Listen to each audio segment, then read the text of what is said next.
let me start off the show tonight by introducing to you my partners. Together we'll be doing the show together. Tunde Koiki is on the show tonight. Tunde, good to have you on Sports Tonight this Tuesday. Thank you very much. And of course, the guy comes around every Tuesday. We love to see his face. Cosmos Chukwemeka is also on the show tonight. Guys, good to have you, Cosmos, on the show tonight. I think let's start off with the fallout of Arsenal-Chelsea very quickly. Let's start with that. Arsenal have had the red card to Gabriel. Rescinded, yeah.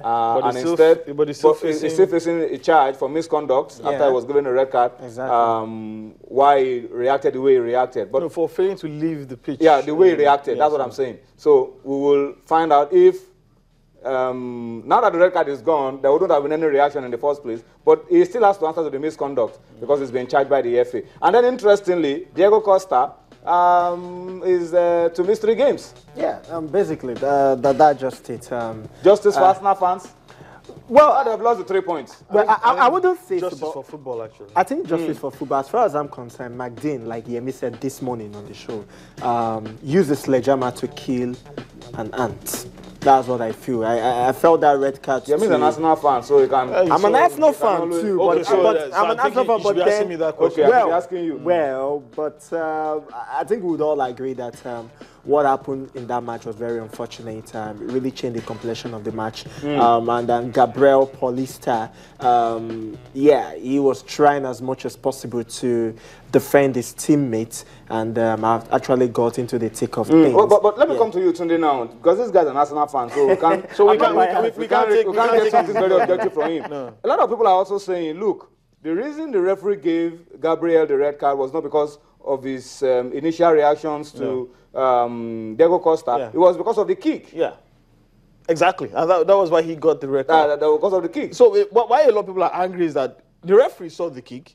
And they punished the kick accordingly. How come he didn't see the one of Diego Costa? The 2 blatant shoves in the face and the slap, and he didn't see that. Exactly. So for me, it's I think football has been served with true justice, because Diego Costa, for all his excellent qualities, he's a man who is bordering on the edge of madness and genius. He's a talented player, but he tends to go over the edge a lot of times. And for me, I think it's I think football actually dodged the bullet, because Liverpool were actually hoping to buy him 2 seasons ago and partner him with Luis Suarez. Imagine a Luis Suarez and a Diego Costa.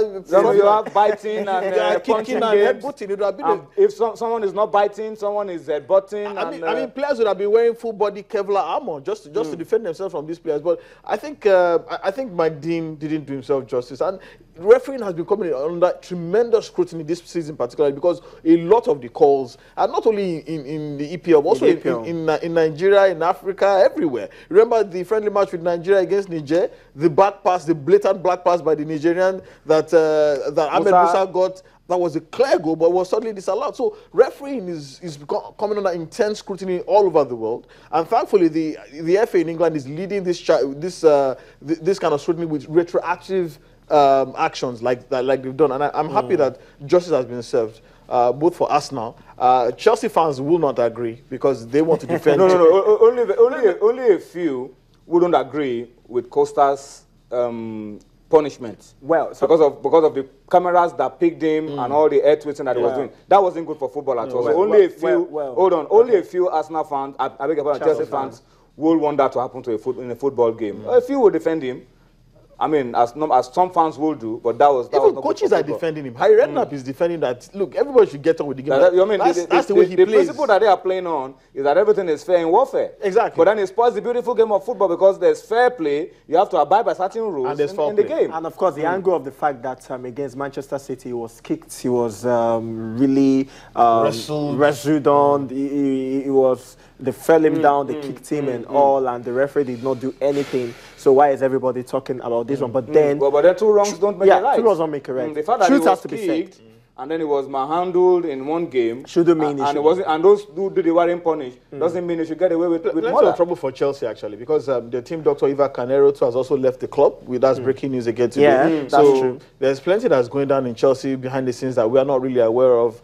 We might boil over in the next few days. We might begin to get snippets. We are not sure whether she signed a non-disclosure agreement. We are not sure whether she got a certain payoff. But then there are reports that Chelsea should be ready for some legal action. Exactly. So we are not really sure. There's so much going on. Some said that she was paid off and asked to sign a non-disclosure agreement. Someone saying that she left on her own free will, that she's willing to go ahead with the lawsuit. So there's going to be plenty, and Jose Mourinho is going to be central to a lot of what is going to happen very soon. All right, guys, before we go on to talk about the Super Eagles of Nigeria, let me just use this opportunity, since we're talking about the English Premier League now, talk about the English game and just give you some updates very quickly around the Capital One Cup. A lot of games are currently going on, but let me pick out the games of interest to Nigeria.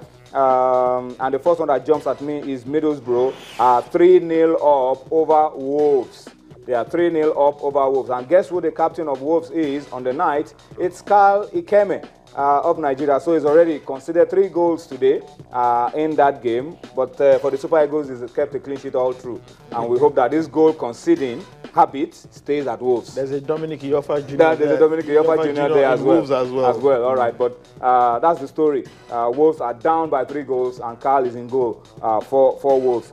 Manchester City, of course, without Kelechi Iheanacho, we had picked up a knock during training, so he's not involved in the game. They are 4-0 up away from home at Sunderland. All right, so that's a good one. Reading, 1-0 up over Everton. And then you have Preston, a goal down to Bournemouth.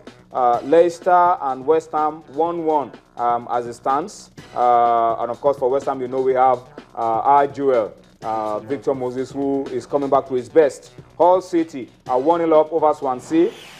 Fulham are down a goal at home to Stoke City. And then you have Aston Villa 1-0 up over Birmingham. Those games are moving towards the last quarter.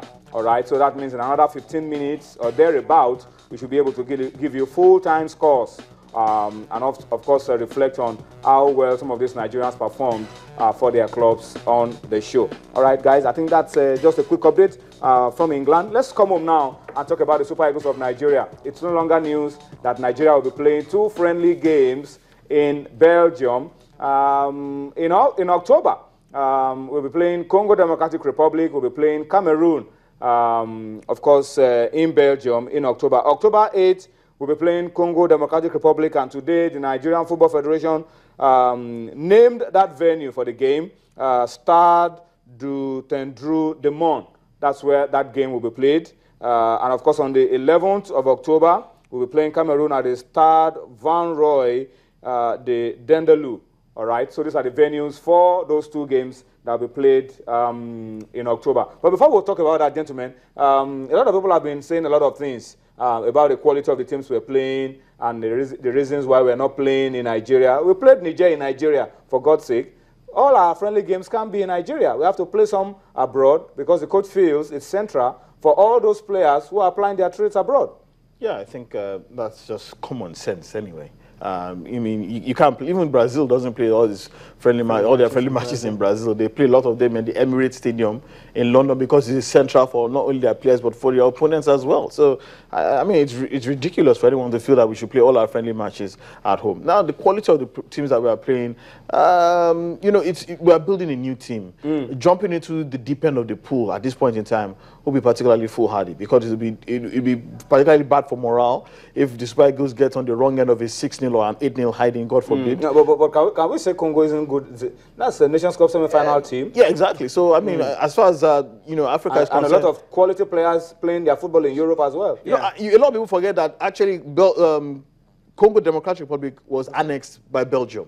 So there's a massive Belgian population, Congolese population in Belgium. A lot of the players, Romelu Lukaku, is originally of Belgian descent. Of Congo DR descent. Yeah, sorry, of Congo DR descent. Christian Benteke is originally from Congo DR as well. So there's a huge Congolese population in Belgium. There are decent players there who are ready to fight for their country. And they're even poaching some of them who cannot get to the Belgian setup and are now ready to play to pledge nationality to Congo. So it's going to be particularly interesting. You know, Yannick Bolasie of Crystal Palace, who torments defenders week in, week out in the EPL. So it's a decent test for the Super Eagles. But if you're talking about Congo DR, what about Cameroon? The indomitable talents of Nigerians, 3 times nemesis for Nigeria in 3 separate Africa Cup of Nations finals. So that for me is a very particularly testy game. I'm thinking, for me, I think maybe it might be too much too soon. But I'm thinking that Olise knows what he's doing. I would have preferred we played mid-range teams. Maybe maybe a Rwanda. But let me come to you. But the fact that he has named this high-profile squad, I mean, heavy-duty squad, with everybody that is anybody, this, when you look at this, the list of 24 that he called up, we probably think maybe we are doing some short list for the World Cup or for the Africa Cup of Nations. That's the heavy-duty squad he has called up. And when you are playing against Congo DR or playing Cameroon, those are the kind of players you expect to turn out for Nigeria. Yeah, basically your best. And so far so good for Nigeria. Those players are the best that are playing football right now and are Nigerians. So, so if you say we should get middle teams like Rwanda, like others. Yeah, no, maybe not necessarily Rwanda. Maybe, but then I feel if we're going to be playing friendlies, we should play the best. And as far as I'm concerned, Congo DR, semi-finalists in the African Cup of Nations, I think they're one of the best right now when it comes to African football. And of course, the indomitable Lions of Cameroon. These team, so far so good, have been one of the best. Forget about the fact that they have been having ups and downs, but they have been one of the best. And for me, that is a perfect way of, rebuilding the Super Eagles of Nigeria, if there's anything called like that. But another thing I would have felt is that they should have, in the mix of the friendlies, play a North African side so that we'll be able to understand how we're going to play against the Egyptians. Don't forget that the Egyptians have a new coach in Hector Cooper. I mean, this coach he has changed things, changed the way Egypt play football, and right now Egypt play really well. And of course, they started out with a friendly. He actually played 2 friendlies before their 2 African Cup of Nations qualifiers. Won those 2 friendlies, won their 2 African Cup of Nations qualifiers. He has understood the team.